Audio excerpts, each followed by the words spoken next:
Greetings. The following content is brought to you by LBF. This is a visual guide for classroom demonstration for teachers. Whenever a class starts, a teacher has to begin with the basic introduction of the subject and the lesson of the day. Everything has to be repeated multiple times, very slowly, with exaggerated hand gestures and straight body language, so that it's easier for the students to understand.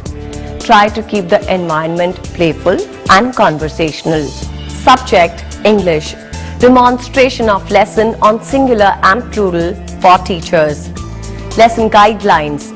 A teacher has to explain the concept of singular and plural to students with the help of pictures and with the various objects in her surroundings. Teacher को singular और plural यानी एक और अनेक का concept students को pictures या आसपास की चीजों की मदद से समझाना है. Like what do we have here? Book. ये हमारे पास क्या है? Book. Now I add a few more books to it. What does it become? Books. अब मैं इसमें और books जोड़ देती हूँ, तो इसे क्या कहेंगे? Books. अगर एक है तो book. अगर एक से ज्यादा है तो books. Book, books. Book, books. Book, books. जब कोई चीज एक होती है तो उसे singular कहते हैं. जब एक से ज्यादा होती हैं तो उसे प्लूरल कहते हैं. When it's one, then it's called singular. When it's more than one, then it's called plural. Teacher को बच्चों को one and many का कॉन्सेप्ट समझाना है. Single means singular, एक. Plural means more than one, many, काफी. जब बच्चों को ये बात समझ में आ जाएगी तो हम आगे बढ़ेंगे.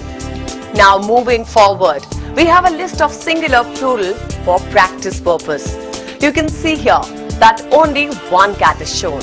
ये सिर्फ एक cat है, so we call it cat. Singular cat, plural cats.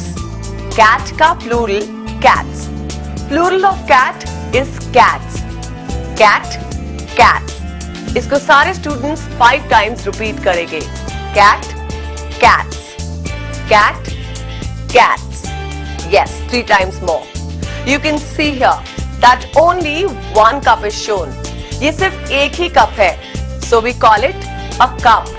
Now here there are more than one cup. 1, 2, यानी कि एक से ज्यादा, so we call it cups.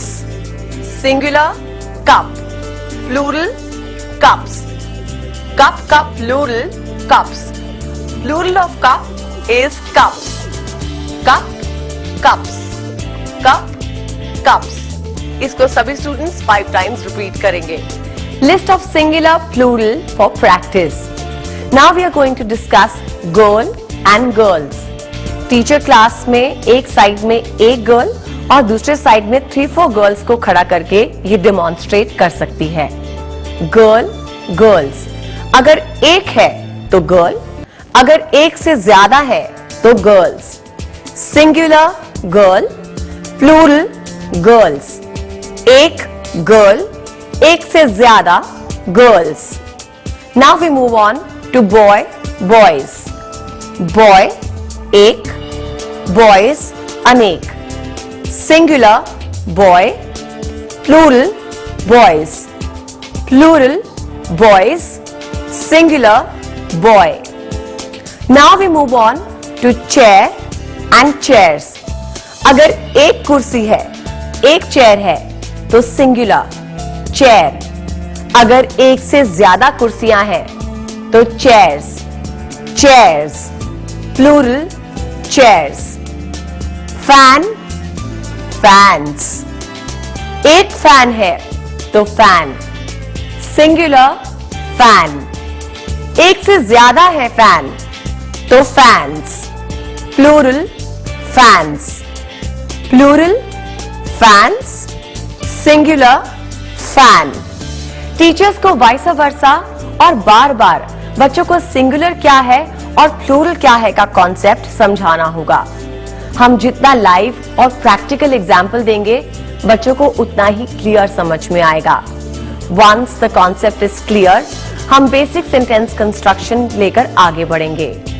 In basic sentence formation we start with this and these. अगर एक object है तो this, और एक से ज्यादा ऑब्जेक्ट्स है तो दीज। दिस यूज होगा सिंगुलर में और दीज यूज होगा प्लूरल में। A teacher has to explain with very easy examples the difference between this and these so that it helps with the sentence formation. एक teacher को बहुत ही सरल examples के साथ this और these का डिफरेंस समझाना होगा ताकि सेंटेंस फॉर्मेशन में आसानी हो। This is a car, ये एक कार है यानी कि सिंगुलर, तो यहां पर this यूज करेंगे। This is a car, ये एक गाड़ी है। This is a car. Similarly, एक से ज्यादा गाड़ी है यानी कि प्लूरल, तो यहां पर these यूज होगा। These are cars, ये गाड़ियां हैं। These are cars. एक बार बच्चों को this और these का डिफरेंस समझ में आ जाए, फिर हम that और those इंट्रोड्यूस करेंगे proper pictures और examples के साथ। Once kids understand the difference between this and these, then we will introduce the concept of that and those with proper pictures and examples so that they can do the sentence formation on their own. The lesson is taught beautifully in LBF books.